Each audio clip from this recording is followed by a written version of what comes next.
So now I want to show you the Aquos D10, which is introduced during press conference at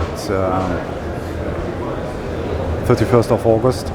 And with this device, compared to the C10, you have a slightly bigger display, which is 5.99 inch. And slight difference for the C10, you don't have the finger unlock on the front. You have it very convenient to use on the back side, which you enable us with your normal finger to unlock the phone. Of course, even this device has very fast face unlock with the front camera, and with the total resolution, also with these very small frames, you have a body-to-screen ratio of 91%, which is really state-of-the-art for these kind of devices.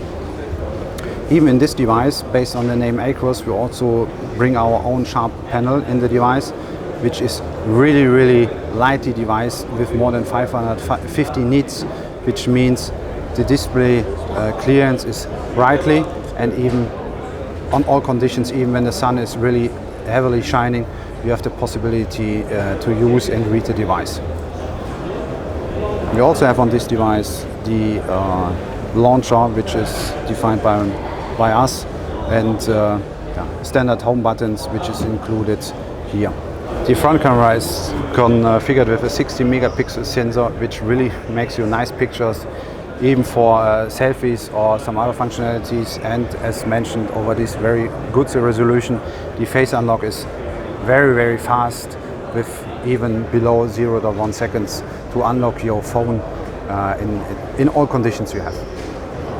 In this device, we have a slightly bigger battery with 2,900 milliamperes, which also enable us with a standby time of 555 minutes and a talk time about above 1,200 minutes.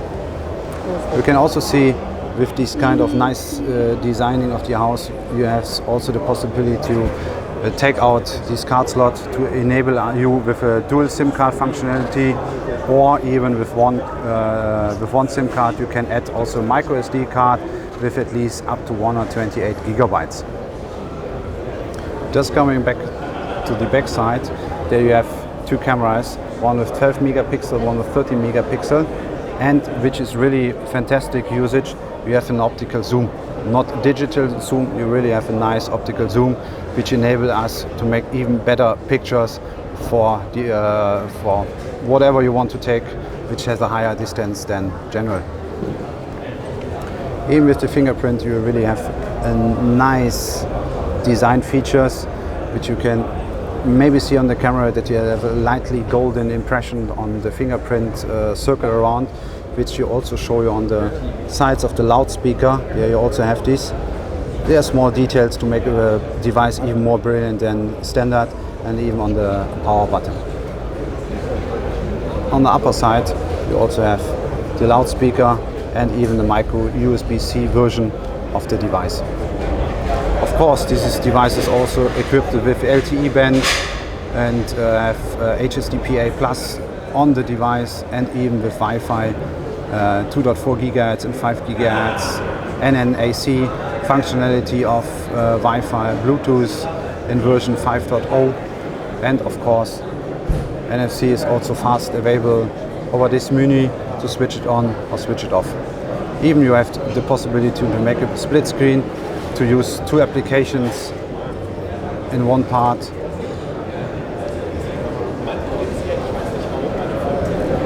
To have, for example, running a video, reading here some messages, this is also possible over the split screen functionality. Even in this device, we built up very well-known chipsets from Qualcomm, the Snapdragon 630.